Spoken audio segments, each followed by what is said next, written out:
আসসালামু আলাইকুম। গোটা একটা জেনারেশন পড়ে রয়েছে মানুষ কি বলবে, মানুষ কি বলবে ওই কথা ভাবতে গেলে তোমার এই দুনিয়া শেষ, ওই দুনিয়াও শেষ। তোমার কাজ করার উচিত, তুমি কাজ করবা।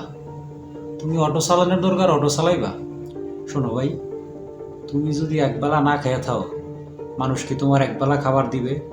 একদিন সবচেয়ে আপনকে তোমার আত্মীয় স্বজন, ধরো তোমার বাপ চাচা, একদিন, 2 দিন, 3 দিন, 3 দিন পরে ঘরের মায়া গো যে কাম কর গিয়া। আর তুমি অটো চালাইতে লজ্জা পাও, মানুষ কি কইবে?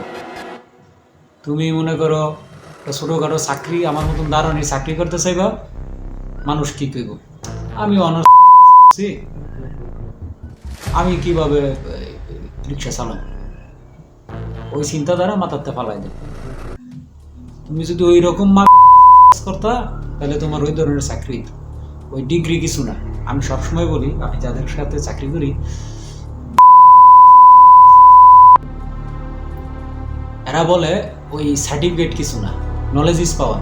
আপনার নলেজ কতটুকু আছে? আমি তো আন্ডার মেট্রিক, আমার আত্মীয় স্বজন যারা আছে তারা জানে যে আমি কতটুকু পড়াশোনা করছি। আলহামদুলিল্লাহ, আপনাদের দোয়ায় আমার আয়তাভুক্ত কাজ করি। তো নলেজ ইজ পাওয়ার। আমি তো আন্ডার মেট্রিক 8 পাস, এই 8 পাসকে আমি তো ওই বিদ্যালয়ে পড়ছি। আপনার মেধা কোন জায়গায় কতটুকু খাড়াইতে হবে ওটা জানতে হবে। লজ্জা পাওয়ার কিছু নাই। মানুষ কি বলবে এই কথা বাদ দেন। ধরেন আমি ঈদের সময় বাড়িতে গেছি, আমার খুবই একজন ঘনিষ্ঠ এবং কাছের আত্মীয়, উনি আমাকে বলতেছে, তো বালি তো টিকটক তো বালি করে জামাইবো ওই মিল্লা। ঈদের দিন সকালবেলা, এই কুরবানির ঈদে, সে জিজ্ঞেস করে না যে নাস্তা খাইছো নি। আমার বাড়ি, ওনার বাড়িতে গেছে, ওনার বাড়ির সামনেই গরু আনতে গেছিলাম। তো ওই লোক বলছে যে টিকটক তো ভালোই করো স্বামী স্ত্রী মিলে, অথচ বলে নাই যে সকালে নাস্তা খাইছি, নাইলে আসো আমার বাসায় নাস্তা খাও। বাবা রে, বাইরে, তুমি যদি বেকার থাকো, তোমার কেউ কিছু বলবে না। আর মানুষ কি বলবে? মানুষ তো বলবেই। মানুষের কাজ হচ্ছে বলা, ও সারা জীবন বলে যাবে। মানুষের কথায় কিছু আসে যায় না। আর সবসময় মনে রাখবা, সততারে লালন করবা।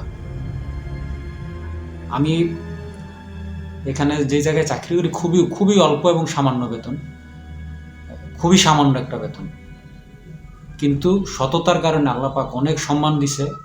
অনেক বড় জায়গায়, অনেক পত্র, অনেক বড় একটা প্রজেক্টের সিকিউরিটি ইনচার্জ আমি। হারাম যদি খাইতাম, হারাম যদি করতে চাইতাম, অনেক কিছু করতে পারতাম। হালাল পথে খাও, হালাল পথে থাকো। আর মানুষ কি বললো ওইটা, মানুষের কথায় কিচ্ছু আসে যায় না। তোমার মানুষ একবেলা খাবার দেবে না, দেবে না, দেবে না, দেবে না, একবার স্টেট। তোমার ওই মানুষের কথা ছেড়ে দাও, মানুষের কথা আজকাল কিচ্ছু আসে যায় না। ও তোমার ওষুধ কিনা দিব? বলো আমার। ও তোমার একবেলা খাবার দিবে? দেবেন। তোমার বাচ্চা অসুস্থ হলে দেবেন? একদিন 2 দিন দেখবে। আমি দেখছি ভাই, আমি দেখছি। আমি আমি আপনারা জানেন যে আমি দীর্ঘ 5 বছর পেশা ইচ্ছায় আমার আপন জনদের চেহারা আমি দেখছি। আমার ধরেন স্ত্রী সন্তান, যার একটা কথায় চলে আসলো, এদের মন কোনো দিন করবে না। স্ত্রী বলেন, সন্তান বলেন, যাদেরই বলেন, তবে যতটুকু না দিলে নয় ততটুকু। তবে হারাম খাবেন, হারাম খেয়ে তাদেরকে দিতে হবে না। না, হালালের মধ্যে যতটুকু সামর্থ্য আছে, যতটুকু যা আছে, এর মধ্যে দেওয়ার চেষ্টা করেন। আর মানুষের কথা যেটা বলতেছি, মানুষ অনেক কিছু বলবে। মানুষের কথা বাদ, আপনি কাজ করেন, আপনি অটো চালান, আপনি মাটি কাম করেন, আপনি রিক্সা চালান ঢাকা শহরে এসে। ঢাকা শহর রিক্সা চালালে কেউ দেখবেন আপনার এলাকায়।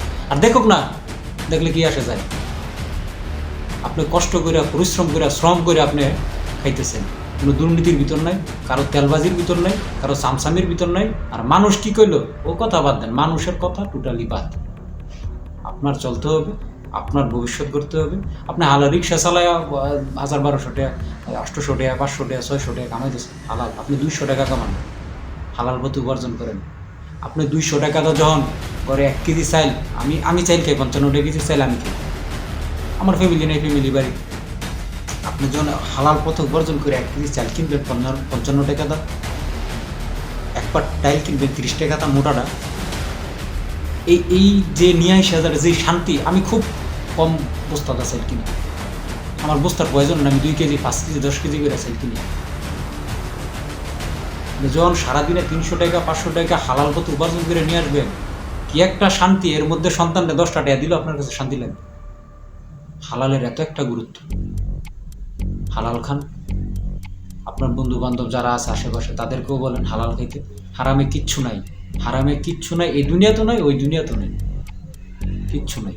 আর মানুষের কথা টোটালি বাদ দেন, আপনি কাজ করেন, কর্ম করেন, কর্মে কখনো কাউকে ছোট করে দেখে না, কর্ম কোনোদিন কাউকে ছোট করে দেখে না। আপনি যেই কর্মকে ছোট করতেছেন ওই কর্ম আপনাকে কখনো ছোট করে দেখবে না, কারণ ওই কর্ম করাতে যে টাকা আসবে, যে উপার্জন করবেন, ওইটা দিয়ে আপনি খাবেন। যাক, আজকে অনেক কথাবার্তা বলে ফেলছি, ভুল ত্রুটি হলে মাফ করে দিবেন। আমার প্রেজেন্টেশন খুবই খারাপ, আমি জানি সেটা, আমার ভুল ত্রুটিগুলো ক্ষমা সুন্দর দৃষ্টিতে দেখবেন। সকলে ভালো থাকবেন, সুস্থ থাকবেন। আল্লাহ হাফেজ, আসসালামু আলাইকুম।